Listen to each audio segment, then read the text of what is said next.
नमस्कार दोस्तों, आपका बहुत बहुत स्वागत है मेरी बगिया में।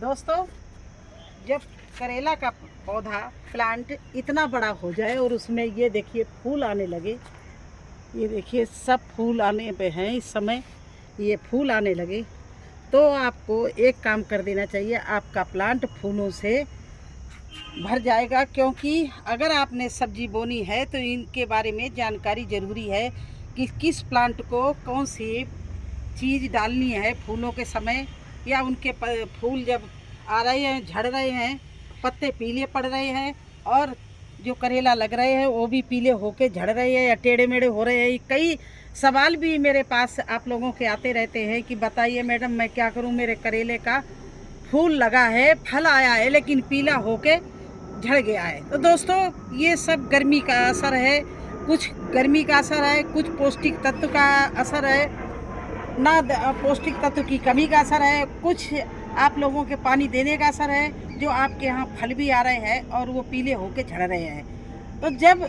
आपकी बेल में इस तरह से ये फूल आने लगे तो इसमें अब नाइट्रोजन नहीं इतना ध्यान देना है जितना पोटेशियम का ध्यान देना है। क्योंकि इस समय आपके प्लांट को ज़रूरी है पौष्टिक तत्व वो, जिससे फूल आए और उसमें फल बने और फल भाव से प्लांट भर जाए। तो दोस्तों, आज मैं उसी विषय में पूरा बताने जा रही हूँ कि क्या क्या करना चाहिए करेले के जिस समय फूल आने लगे और इस तरह से करेले की बेल आपकी ऊपर पहुँच जाए और फूल आने लगे, इतनी बड़ी हो जाए, तो आपको उसमें देना है। पहले तो गुड़ाई करके आप इसमें वर्मी कंपोस्ट दीजिए, उसमें नीम की खली और जो फफूंद के लिए पाउडर आता है वो राख मिला के डालिए, जिससे कोई गर्मी का सीजन है कोई चींटी न लगने पाए और कोई कीड़ा मकोड़ा हो वो भी मर जाए, भाग जाए, जिससे आपके रूट्स सही रहे करेले की। और उसमें ऐसी पौष्टिक तत्व की चीज़ें डालिए जिससे इसमें ज़्यादा पोटेशियम मिले, फास्फोरस मिले, कैल्शियम मिले, ना कि नाइट्रोजन डालेंगे तो ये और बेल बढ़ जाएगी लेकिन फूल अभी नहीं आएगा। जब फूल आने जाए लगे तो नाइट्रोजन कम कर दीजिए। तो मैं पहले तो इसकी प्लांट की गुड़ाई करके आपको दिखा रही हूँ कि गुड़ाई करके मैं क्या क्या डालूँ जिससे इसको पोटेशियम मिले और इसकी मिट्टी सही सलामत रहे, कोई कीड़े न लगने पाए, कीड़े लगे हों वो भी ख़त्म हो जाए।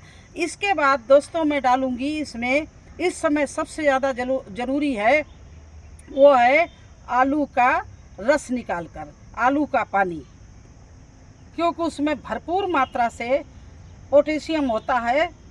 इस समय हमारे प्लांट को आलू के रस की, आलू के पानी की बहुत ही ज़रूरत है। लेकिन थोड़ा सा आलू में शुगर होता है तो उसका पहले से मैं ट्रीटमेंट कर दूंगी, क्योंकि उसमें मिट्टी में पानी राख डाल दूंगी और जो नीम की खली डाल दूंगी और उसमें फफूंद ना लगे तो फफूंद नाशक पाउडर डाल दूंगी। इसके बाद मैं आलू का किस तरह से पानी बनाऊंगी और डालूंगी पूरा करेले की जड़ में, वो पूरा आपको मैं बताने जा रही हूँ, बिल्कुल मिस नहीं करना। तो पहले तो मैं इस प्लांट की गुड़ाई कर रही हूँ। देखिए इस तरह से चारों तरफ से इस प्लांट की गुड़ाई कर। वैसे हमारी मिट्टी बहुत ही भुरभुरी है और मैं अक्सर ही 10-15 दिन में प्लांट की जड़ के पास में गुड़ाई करती रहती, जिससे इसकी रूट्स आसानी से सांस ले सके, इसमें ऑक्सीजन जा सके, मिट्टी ठस ना हो। मिट्टी ठस होती है तो ऑक्सीजन नहीं जाती है, हवा नहीं जाती है, तो हमारा प्लांट जो है वो कमज़ोर पड़ जाता है, उसकी रूट्स भी कमज़ोर। देखिए इसको हाथ से मिट्टी खोद सकते हैं, इस तरह की हम मिट्टी बनाते हैं। तो इसकी इस तरह से इन सभी करेला के, ये सारे करेले के प्लांट हैं, इनकी सारे की हम इस तरह से गुड़ाई किए दे रहे हैं। देखिए इसमें एक टमाटर का भी प्लांट है, वो मैं रिपोर्टिंग करूंगी, उस दिन आपको दिखाऊंगी, इससे निकाल लूँगी। और इस करेले को ऊपर मैंने ये देखिए ये इस तरह से नीचे चल रहा है तो इसको हम बांध में देंगे। और ये देखिए करेला यहाँ तक जा भी रहा है, ये देखिए, और इसमें फूल भी आने लगा। तो अब इसकी गुड़ाई करने के बाद दोस्तों हम क्या करेंगे, इसमें ये देखिए ये जो वर्मी कंपोस्ट है इसको डाल रहे हैं, क्योंकि ये धीरे धीरे अपना असर करती है, ज़्यादा इसमें नाइट्रोजन नहीं होता है। गोबर की खाद नहीं इस समय डालूंगी, गर्मी है। तो वर्मी कंपोस्ट, राख और ये फफूंदनाशक पाउडर और ये हमने डाल दिया है नीम की खली। ये सब हम मिला के इस प्लांट की जड़ के पास में देखिए इस तरह से मुट्ठी भर भर के, ज़्यादा नहीं 2 मुट्ठी डालना है। देखिए इस तरह से डाल दिया सभी में। ये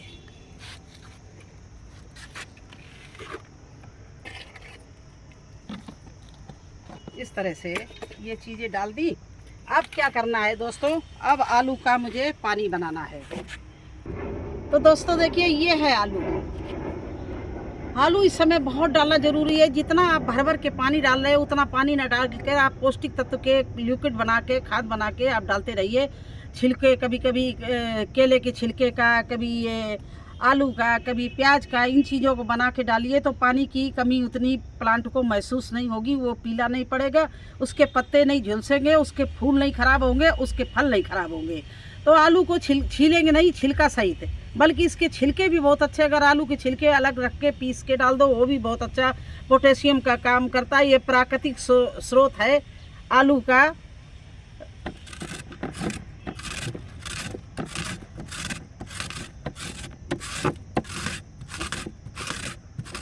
तो इस तरह से देखिए दोस्तों मैंने आलू को, और कोई कठिन काम नहीं, इस तरह से कद्दूकस से आप कस लीजिए। मिक्सी से पीसने की जरूरत नहीं, क्योंकि उसमें आलू भी चला जाएगा। आलू नहीं डालना है, आलू का तत्व डालना है, जो आलू का रस होता है उसको डालना है। तो इस तरह से पूरा आलू मैं कसे ले रही हूँ।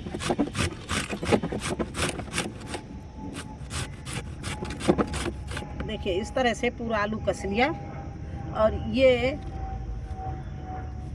सारा आलू मैं क्या करूँगी, कस के इसमें पानी में डाल दिया।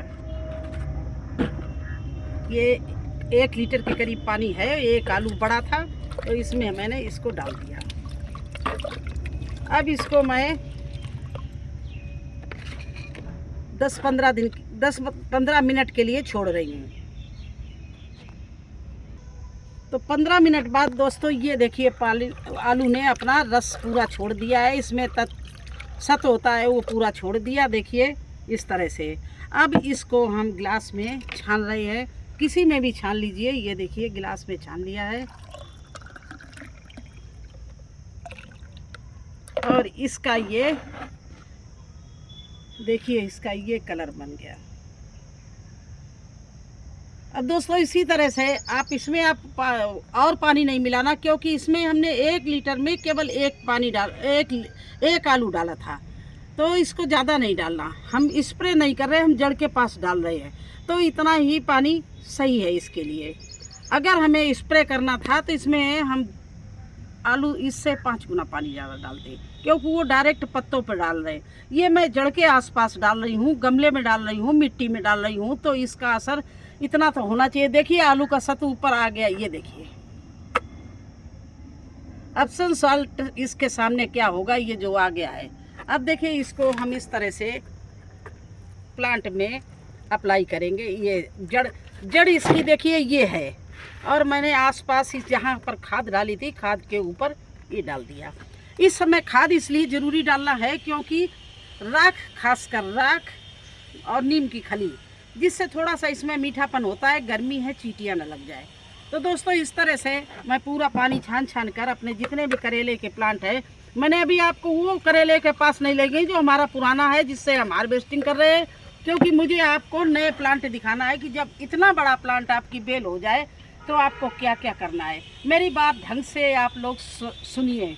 जब आपका प्लांट करेले की बेल इतनी बड़ी हो जाए, जब उसमें फूल आने लगे, तो आपको ये काम करना ज़रूरी है। क्या?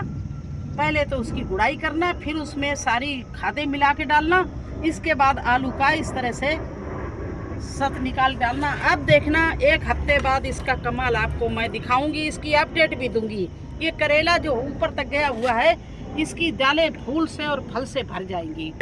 और दोस्तों ये मेरे से एक और सवाल आया था, जब मैंने कद्दू में ये डाला था आलू का, तो वो बोले थे क्या मैं ककड़ी में डाल सकता हूँ, क्या मैं लौकी में? हाँ जी, आप सब में डाल दीजिए। अगर बच जाए तो आप किसी भी बेल वाले प्लांट में आलू का ही डाल दीजिए। कोई नुकसान वाली चीज़ नहीं है, ये इसमें ये प्राकृतिक स्रोत है पोटेशियम का, तो इससे कोई आपको नुकसान नहीं होगा। आप किसी भी प्लांट में आप डाल सकते हैं।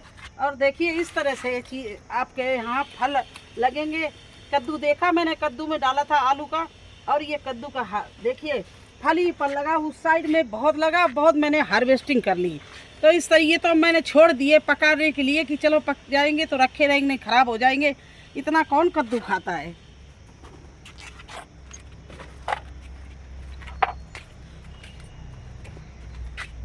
ये देखिए कद्दू, और कई मैंने हार्वेस्टिंग कर ली, वो तो मैं दिखा नहीं सकती। और तोरई में डालो तो देखिए तोरई मतलब दूसरे तीसरे दिन मैं हार्वेस्टिंग करती हूँ। इस तरह से तोरई आप कुंदरू में भी डाल सकते हैं। देखिए अभी हार्वेस्टिंग कुंदरू की मैंने डाली थी और देखिए कुंदरू फिर लगना शुरू हो गई। ये देखिए, तो आप किसी भी बेल में डाल सकते हो, आल बेल में।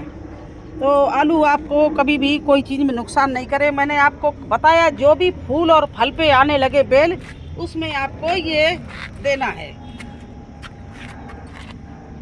तो कैसा लगा आपको हमारा ये वीडियो, ये जानकारी करेले की बेल में आलू का पानी बना के डालना। अगर अच्छा लगा हो तो लाइक करना, चैनल पर नए हैं तो सब्सक्राइब जरूर कर देना। फिर मिलते हैं एक नई जानकारी के साथ, एक नए वीडियो के साथ में।